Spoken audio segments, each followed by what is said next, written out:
we live in an age defined by data, whether that's at work or at home, whether you're awake, whether you're asleep, you are generating data. If you are emailing a colleague, a supplier, a customer, sending a WhatsApp message to a friend or a loved one, or even getting a few more steps closer on your Fitbit to that elusive 10,000 step goal, you are generating data. A little bit closer, of course. Last year, in a report by IBM, they stated that 90% of all data in the world today was generated in the last 2 years. You can draw two things from that, or at least two assumptions from that. One, obviously, we're generating a lot more data at a much faster rate. Secondly, most people are going to be amateurs in dealing with that much data. It's a very complex arena to be working in. And because there's more and more data, more and more people are aware of the data, everyone's talking about big data, hearing about big data, everybody's bosses wants to get a piece of the big data pie. It's becoming more and more confusing to know what information you want, what data you want. Huge companies are putting massive value on the data. JP Morgan, in a very recent report, basically said big data, and this is into a study in big data and AI, basically saying big data and your ability to analyze this is going to be your competitive advantage. If you're not in this game, you're gone. Some shipping companies are in that, some technologists are already jumping on this. It's always the big names, obviously, Fort Rotterdam. Maersk are putting it alongside their physical assets as one of the most valuable things they have, is the data and what you can do with that data and what that tells you about your business. So basically, yeah, as I said, if you want to be ahead, if you want to be in the game even, you need data, right? You need more data. But do you? Do you need more data? There's so much data out there you can get that your ships are generating so much data. The amount of sensors and data collection points on each new build is increasing again and again. So before you sort of open that tap and start bringing that data into your organization, and before you listen to a guy stood up on stage telling you need more data, always have this question in your minds. Is the information useful? It's very easy to get overwhelmed and excited by these new data sources, but always ask yourself and the data itself, is it useful? Is this useful to you? Is this useful to your business? Will this help you? And for use an example from my company, from MarineTraffic, as I'm sure many of you are aware, we're very, very well renowned for putting dots on maps, for telling you where a vessel is in the world. So if I give you a dot on a map, here, is that useful to you? It's not really. That's not going to help anybody. If I give you a few more bits of information, if I tell you the vessel's name, the position, when we received it, is that information useful? Again, probably not, unless you want to know where that vessel was at that point in time. Not very useful to you. We can go a few steps further. We can tell you where it departed from. A little bit useful. We can tell you when it departed, it was fully laden. We can tell you where it's, what point at what time it left, and where it's going, and when it's scheduled to arrive. A little bit more interesting. But again, is it useful? If you're not interested in that vessel in particular, or that port in particular, is it useful? Then we can start doing more exciting things. We can look at the name, we can look at the port it departed from, we can look at the port it's bound for, with a typo. We can say that it's currently due to arrive at midday on the 9th of February. It's actually going to arrive at 5 o'clock on the 9th of February. When it arrives, it'll have to wait 18 hours in anchorage because of congestion levels in that port when it arrives. Port operations will take between 3 and 5 hours. If port operations take more than 3.5 hours, it will be delayed leaving the port. Is that information useful? Is that information useful to you as a port operator? Is that information useful to you as a logistician aboard shore? Is that information useful to you as a supplier to know when the vessel is going to arrive? Is that information useful to you as a broker or a charterer to understand the available capacity in the market? Again, it depends on your business whether that information is useful, but always ask yourself that question.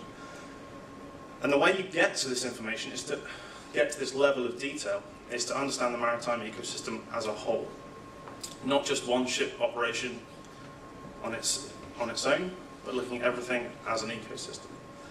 Before you can do that, you have to understand operations at a more granular level. So if we look at, we take the data as a whole, an aggregated data set, and then you start drilling down into that. If we look at a port, we look at the Port of Los Angeles. Vessels declare they are going to Los Angeles. They're clearly not going to Los Angeles because it's quite dry there. There's not many places you can berth in the centre of Los Angeles. So you have to make an assumption. You make an assumption that it's more likely going to be going here. It's going to be going in the Long Beach area. And then you start monitoring what's happening. If you're saying this is the Port of Los Angeles, any vessel declaring it's going to Los Angeles and entering that area is arriving into the Port of Los Angeles. On the other side, any vessel that was in that box, is leaving that box, is departing the Port of Los Angeles. Very, very simple. If you start drilling down and understanding and analysing what vessels are actually doing within that box, you quickly understand there is not one box, purely based on data. No boots on the ground, purely based on data. You can understand that the port is made up of individual terminals, individual berths. We know that, but you can do that purely with data. And then you would obviously then back that up with humans on the ground, but you can see that happening.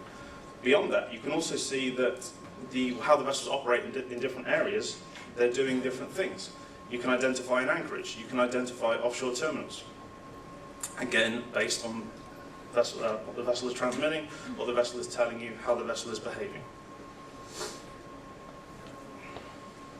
So once you start understanding this on a single port level and on a single terminal level, and then applying the similar algorithms across the globe, you start to understand everything as an ecosystem, and how an activity at one port or at one terminal or with one vessel is going to have a knock-on effect to the rest of the ecosystem.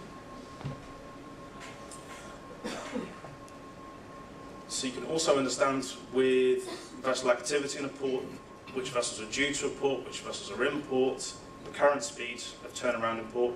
You can start to get an understanding of congestion on a global scale, or on the ports you're particularly interested in, on the ports, on the terminals you're particularly interested in. You can start to make comparisons. You can start to benchmark efficiency, one terminal against another, one terminal operator against another terminal operator. And then you can make this business decision based on this. You can make a business decision as a port, which terminal operator you want to bring in to operate for you, which is going to be most efficient, which is going to boost the efficiency in your port, which terminal operator is going to make you competitive. As a money lender, which terminal operator are you going to give the money to? Who is going to give you the best return?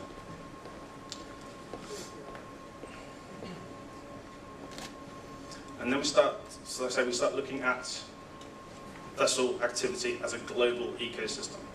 And we're talking about disruption, and we're talking about car operators, and we're talking about Google, and we're talking about Apple.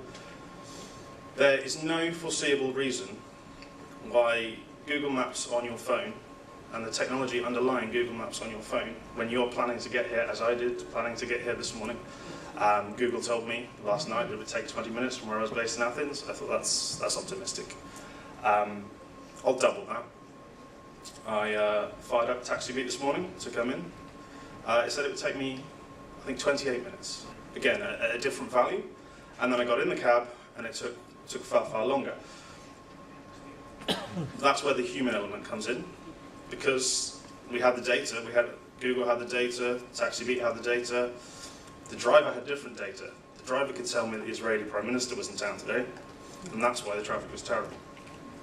But if we look at the global ecosystem, there is no reason why we cannot, in the longer term when we're collecting all this data, why we cannot see how all the vessels are interacting, and the events in one port are going to affect an event in another port. An event happening to one vessel is going to impact your operations further down the supply chain and further down the timescale. And it's very interesting, it's very exciting, because then you go into some new technology. The last one is where I want to get to, really. Something I'm calling action bartering. That's to understand that, similar to virtual booking, to booking your place in an anchorage or in a port or going through a canal, through a waterway,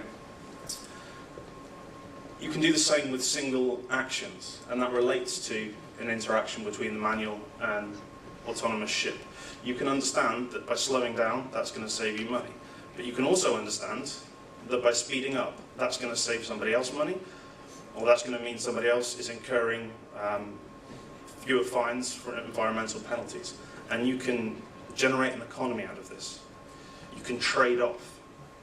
You can say, okay, well, I will slow down, or I will speed up in return for this.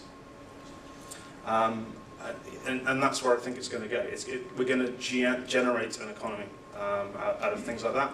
But I think, as always, right back to the beginning, the most important thing when anyone is trying to bring data into their business and into their organisation, into their day-to-day lives, understand first if it is useful to you.